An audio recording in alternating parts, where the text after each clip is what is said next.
नैवेद्य चाललाय उकडीच्या मोदकांचा. मोदक झाले की गणपतीला नैवेद्य दाखवणार, मग जेवणार.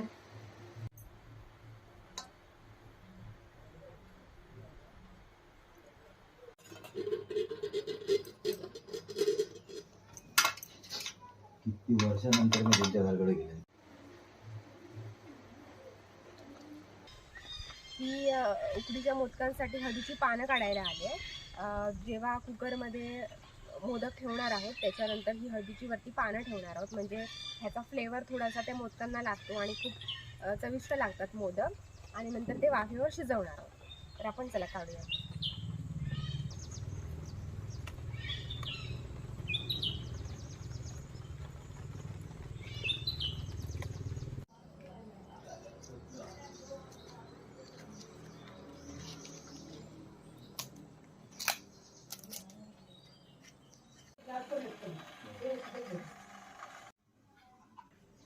मोदक तयार आहे, आता खाते.